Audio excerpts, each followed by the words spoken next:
क्या हाल चाल गाइस, कैसे हैं आप लोग। होप सब मजे में होंगे यार। तो मैं पीजे फिर हाजिर हूँ एक और मूवी रिव्यू के साथ। और आज हम रिव्यू करने जा रहे हैं 2024 में रिलीज हुई फिल्म हनुमान को। प्रशांत वर्मा द्वारा निर्देशित और तेजा सज्जा, विनय राय, अमृता अय्यर और वरालक्ष्मी शरत कुमार जैसे कलाकारों से सुसज्जित ये मूवी एक ट्रू सुपर हीरो मूवी है। अब ऐसा मैं क्यों कह रहा हूँ ये तो आपको रिव्यू में ही पता चलेगा, पर उससे पहले अगर आपने मेरे चैनल को सब्सक्राइब नहीं किया गाइज तो please subscribe the channel, ring the notification bell ताकि आपको मेरी वीडियो की नोटिफिकेशन सबसे पहले मिल सके। तो फिर बिना देर किए चलिए शुरू करते हैं। प्लॉट की बात करें तो अंजनाद्री नाम की एक फिक्शनल प्लेस के इर्द गिर्द ही पूरी मूवी का प्लॉट एस्टैब्लिश किया गया है। अंजनाद्री में एक पहलवान है जो पूरे गांव पर राज करता है और चोर डाकुओं का डर दिखा के गांव वालों से हफ्ता वसूलता है। तो गांव में एनार्की का माहौल है और इस जुल्म के खिलाफ खड़े होने वाला कोई नहीं। ऐसे समय में हनुमंता, जो कि गांव का ही एक लड़का है, पहलवान के हत्थे चढ़ जाता है और बुरी तरह से पिटने के बाद पहलवान के आदमी उसे खाई से नीचे फेंक देते हैं। अब कैसे हनुमंता बचता है और कैसे उसे पावर मिलती हैं ये आपको मैं नहीं बताऊंगा, क्योंकि ये एक स्पॉइलर फ्री रिव्यू है। और अगर आप ये सोच रहे हैं कि ये पहलवान ही मेन विलन है तो नहीं रहे बंधु, विलन तो कोई और ही निकलता है जो बनना तो चाहता था हीरो, पर अपनी सनक के कारण विलन बन जाता है।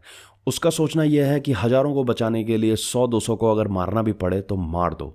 ही is a pure psychotic and movie starts with his origin story.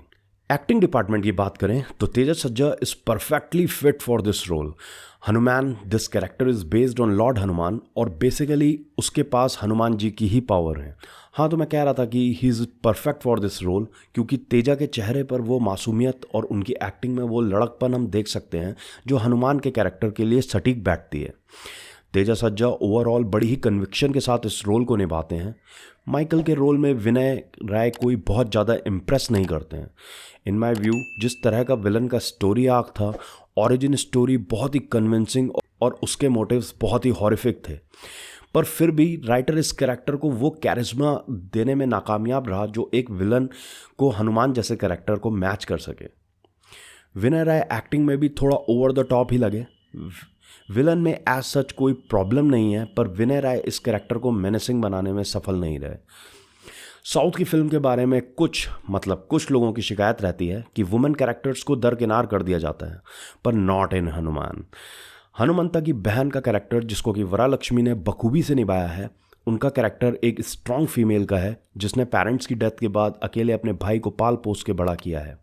She is shrewd from outside but very motherly from inside, and on the top her story arc was very satisfying in the movie. Amrita Iyer इसमें हनुमान का love interest play कर रही हैं, पर she plays an important role in the movie. हम ये भी कह सकते हैं कि उनके ही कारण हनुमंता गेट हिज पावर। और हाँ, इसमें एक साउथ के बहुत ही बड़े एक्टर हैं जिन्होंने अपनी आवाज़ एक बंदर को दी है जो इस फिल्म में लिटरली बहुत बड़ा किरदार निभाता है, और उनका नाम है रवि तेजा। प्रशांत वर्मा इससे पहले जॉम्बी रेडी जैसी मूवी डायरेक्ट कर चुके हैं और कहना पड़ेगा कि प्रशांत इस मूवी में निराश नहीं करते हैं। We Indians really need our own superhero universe and Prashant is working toward that. इतनी रिच कल्चरल हेरिटेज होने के बावजूद आज तक एक भी सिनेमैटिक यूनिवर्स हमारी इंडस्ट्री से नहीं निकला। इट्स शेमफुल, पर चलिए देर आए दुरुस्त आए। प्रशांत ने जिस तरह का वर्ल्ड क्रिएट किया है और वो भी इतने टाइट बजट में, वो सराहनीय है। आदि पुरुष के मेकर्स को कुछ सीख लेनी चाहिए भाई इन लोगों से। मूवी 2.5 घंटे की होने के बावजूद कभी भी बोरिंग महसूस नहीं होती है। हाँ, कहीं कहीं पर वीएफएक्स थोड़े ऑकवर्ड से लगते हैं, पर फिर इतने टाइट बजट में आप और क्या ही एक्सपेक्ट कर सकते हो। यहाँ पर बात वीएफएक्स की नहीं है, बात है इंटेंशंस की। डायरेक्टर आपको दिखाना क्या चाह रहा है, and that he is successful in doing. पानी के नीचे के शॉट और aquatic life looks extremely good, and the shot where Hanumanta gets his power are created with great finesse. Movie की एडिटिंग की बात करें तो मूवी लिनियर टाइमलाइन में ही चलती है। कहीं कहीं पर आपको हनुमंता के पावर की ओरिजिन स्टोरी बताई जाती है, वो भी बड़ी ही संक्षिप्त तरीके से, ताकि आप मेन मूवी से डिस्कनेक्ट ना हो जाओ। मूवी में हनुमान जी और रामायण के जो रेफरेंस हैं वो बड़े ही खूबसूरत एनिमेशन से दिखाए गए हैं जो मूवी एक्सपीरियंस को और इन्हेंस करते हैं। हल्की फुल्की comedy will make you chuckle sometimes, और सबसे बढ़िया बात कि कॉमेडी कहीं भी आपको ओवर द टॉप नहीं लगती है। इट्स सटल कॉमेडी जो मूवी की स्टोरी में एक बहुत ही बड़ा पार्ट प्ले करती है। मूवी के फाइट सीन्स की बात करें तो it could have been better. Fight scenes में आपको फ्लो की कमी महसूस होती है। फॉर एग्जांपल, जब हीरो किसी को पंच मार रहा है तो पहले उसके हाथ में जूम होगा और फिर सीधे बॉडीज उड़ते हुए नज़र आती हैं। कहीं ना कहीं आप एक पंच पड़ने के बाद का जो इम्पैक्ट होता है वो मिस करते हो। मूवी में सॉन्ग्स अच्छे हैं और सबसे बड़ी बात, किसी तरह का कोई ओछापना आपको सॉन्ग्स में या डांस में देखने को नहीं मिलता है। पर भाई पूरी मूवी एक तरफ और लास्ट के 2 मिनट एक तरफ। Climax of the movie was so good that even I can't stop my self from clapping in the theatre. आपका तो पता नहीं guys, but I am very hyped up for this cinematic universe. अगली movie इस universe की अधीरा और फिर जय हनुमान होने वाली है।